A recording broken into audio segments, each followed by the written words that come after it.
Assalamualaikum warahmatullahi wabarakatuh. Jumpa lagi dengan saya di channel Korean Chong, dan kali ini kita akan unboxing sebuah smartphone yaitu Samsung A16, Samsung A16. Samsung sampai saat ini masih konsisten ya dengan desain kamera dan warna.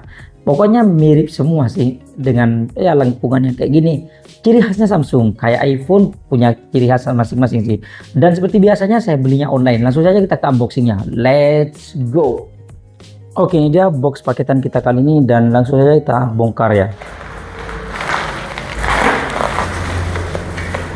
Oke, ini dia yang kita beli yaitu Samsung A16, Samsung A16 5G, gratis travel adapter. Tapi rata-rata kok kita belinya itu nggak dapat gratis ya. Kita harus beli. Ini saya beli bundling ya, dan harganya lumayan sih. Dan langsung saja kita bongkar ya. Dan ini nomor serinya ya, ada di sini Samsungnya, masih tersegel. Kita fokus ke travel adapternya, kecil ya dan berat. Kalau ori memang kayak gini ya, low standby. Oke, kalau ori memang agak berat kayak gini ya.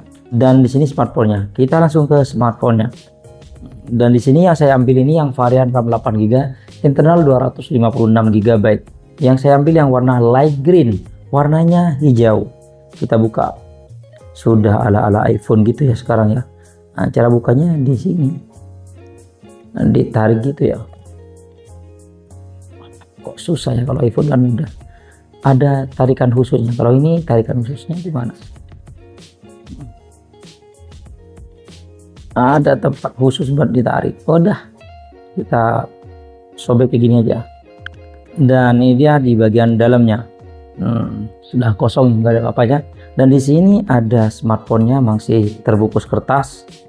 Dan di sini ada box kecil, nggak ada lagi box kecil, isinya ada SIM tray ejector.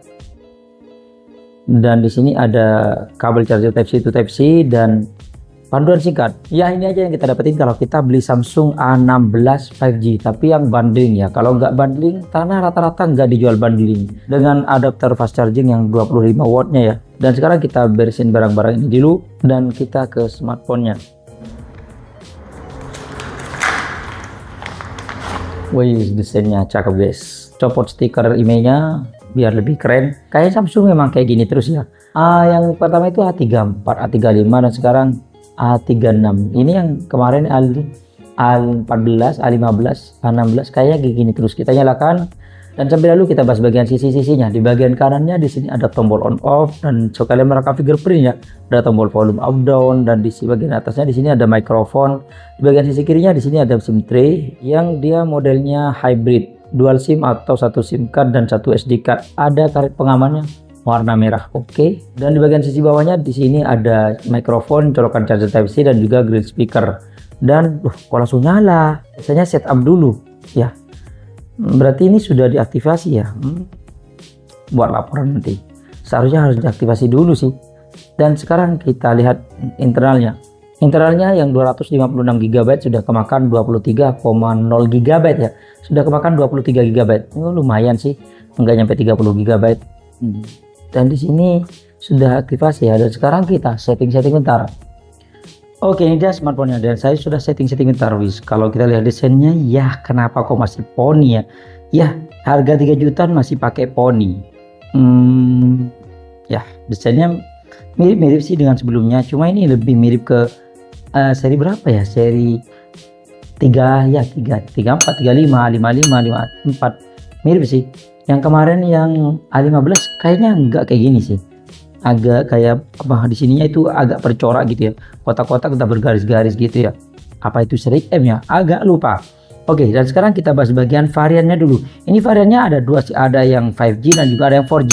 Dan yang saya ambil ini yang varian 5G ya. Untuk yang varian 4G itu harganya sekitar 2.600.000 ribuan sampai 3.100.000 ribuan. Kalau yang ini harganya dimulai dari yang RAM 8GB internal 128GB yang dijual dengan harga 3.199.000 sekarang sih. Kalau sebelumnya kayaknya sekitar 3,5 jutaan ya. Atau yang RAM 8GB internal 256GB yang dijual dengan harga 3.599.000. Kalau sebelumnya harganya sekitar 3,7 jutaan ya.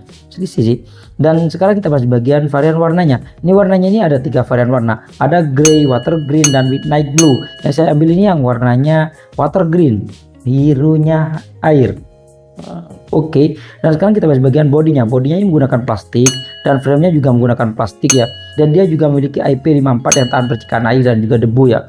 Oke, dan sekarang kita bahas bagian layarnya. Ini layarnya menggunakan layar Super AMOLED yang ukurannya itu 6,7 inch. Resolusinya sudah Full HD+, yaitu 1080 x 2340 pixel. Dan untuk rasionya 19,5:9. Jadi dia agak lebar ya, enggak seperti kebanyakan smartphone yang 20:9 yang agak panjang gitu ya.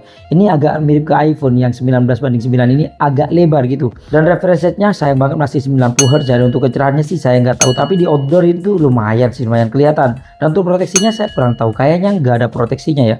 Oke, dan sekarang kita bahas bagian keamanannya. Keamanannya dia ada dua keamanan, yaitu side fingerprint dan face unlock. Kok nggak in display fingerprint ya?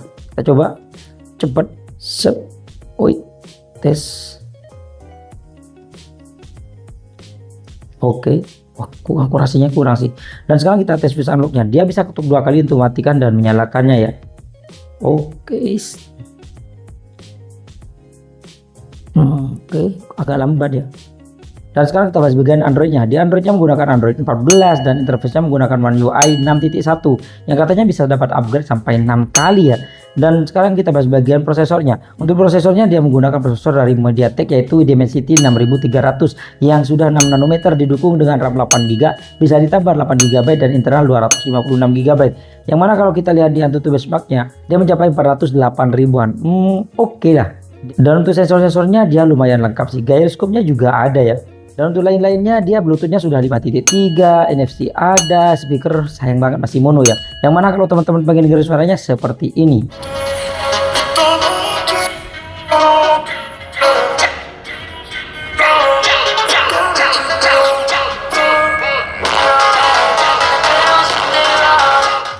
Dan sekarang kita bahas bagian baterainya. Baterainya dia berkapasitas 5000 mAh yang didukung ya support sampai 25 watt. Tapi untuk chargernya kita harus beli sendiri sih. Dan ketika kita coba buat nonton YouTube selama 1 jam, dia baterainya berkurang 6%.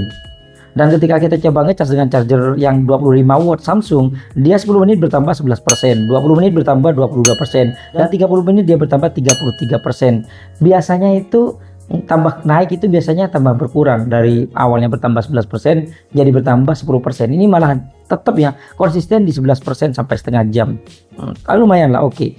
Dan sekarang kita bahas bagian kameranya. Di bagian belakang ini ada triple kamera, yang mana kamera utamanya dia bersolusi 50 megapiksel aperture f1.8 wide dan 5 megapiksel aperture f2.2 ultra wide dan 2 megapiksel aperture f2.4 makro. Kameranya masih 5 megapiksel ultra wide ya. Biasanya itu 8 megapiksel, kok malah 5 megapiksel sih. Dan untuk kamera depannya dia bersolusi 13 megapiksel aperture f2.0 wide. Dan untuk setting-setting kameranya kalau kita lihat di sini, oke, di sini ada mode foto ultra wide dan dia bisa ngezoom sampai 10 kali. Oh iya, ini ada perbedaan yang sangat jomplang ya. Ini kalau kita gunakan ultra wide, kameranya itu warnanya juga beda, dan juga ada distorsi untuk foto ya, dan juga ketajaman kurang sih. Dan di sini ada mode portrait, ada mode video, di sini ada mode lainnya. Di sini ada mode pro, panorama, makanan, malam, makro, gerak lambat, hyperlapse. Lumayan ada gerak lambatnya ya. Dan untuk perekamannya di sini perekaman videonya dia mentok di HD 30 fps atau Full HD 30 fps, gak bisa sampai 60 fps. Dan untuk perekaman video dan sebetulnya kita akan tes di ruangan terbuka. Let's go. Ini dia perekaman kamera belakang dari Samsung A16 A16. Kalau kita lihat di layar sih stabil ya. Ini saya ngerekam di HD 30 fps. Kita bisa ultra wide 0,5, tapi ada jeda kayak gitu ya. Kalau kita sambil ngomong, kalau kamera belakang biasa kalau pindah kamera kayak gini biasanya terjadi. Kalau di layar tuh ngaruh jedanya 0,0000 berapa detik itu. Ini resolusinya HD kayak gini ya. Kok jelek ya? Kita coba ke Full HD ya. Tapi sebelum itu kita coba sambil jalan. Nah, kamera depannya goyang ya. Kalau kamera ini sebelum ganti ke Full HD, ini kita coba buat lari stabil. Lumayan. Kita coba gunakan wajah ini pakai ultra wide. Pindah ke ultra wide. Bagaimana teman bisa ngeliat sendiri sih kualitas kamera belakangnya? Stabil nggak? Dan suaranya juga. Ini dia kalau kita ngerekam dengan Full HD ya. Ini warnanya lebih oke sih kalau di layar.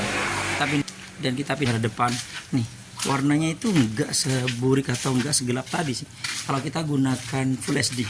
Entah nanti teman-teman bisa nilai sendiri sih. Kita nanti akan coba buat perbandingan kanan dan kirinya ya. Lebih baik yang mana ultra wide-nya. Kalau kita sambil jalan ini masih stabil loh. Sayangnya mentok cuma di Full HD 30 fps ya. Ini ultra wide, dan yang ini wide-nya ya. Iya, kita coba fokusnya. Tadi lupa, lumayan cepat lah.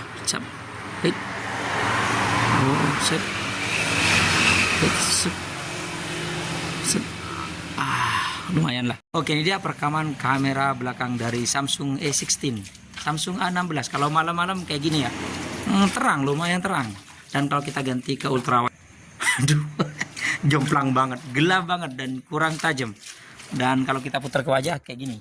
Ini kalau kita gunakan ultrawide-nya ya. Dan kalau kita gunakan wide-nya kayak gini.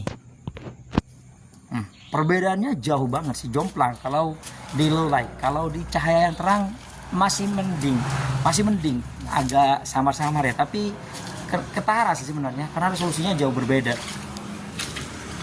Kita pindah ke kamera depan kayak gini. Kamera depannya lumayan oke, dan sayang banget nggak ada stabilisasinya. Ya nggak apa-apa, yang penting ada aja Samsung, tapi oke lah, gunanya ngasih kelihatan. Dan untuk hasil fotonya sih menurutku standar ya. Kamera depannya kayak gini, mode potretnya juga sama, tapi ini wide ya, lebar gitu. Dan kalau kita gunakan kamera belakangnya, ya standar, mirip dengan kamera depannya. Ya saya memang motretnya itu saat mendung ya. Dan untuk zoomnya dia standar sampai 10 kali ya, yang ya kayak gini. Dan kalau kita muter dedaunan atau bunga ya, warnanya lumayan natural ya. Ini menurutku lumayan natural. Dan untuk mode makronya ya juga lumayan lah, asal ada aja. Dan kalau kita gunakan malam-malam, kamera depannya lumayan terang ya. Ini lumayan oke. Mode potretnya juga oke. Dan kalau kita gunakan kamera belakangnya ya sama sih, kamera depan dan kamera belakangnya menurutku lumayan mirip sih, untuk terangnya dan juga untuk tajamnya sama. Dan kalau kita gunakan di tempat yang lumayan gelap ya kayak gini, lumayan terang sih. Mode malamnya cukup membantu sedikit sih, kecuali ultra wide nya karena dia nggak ada mode malamnya.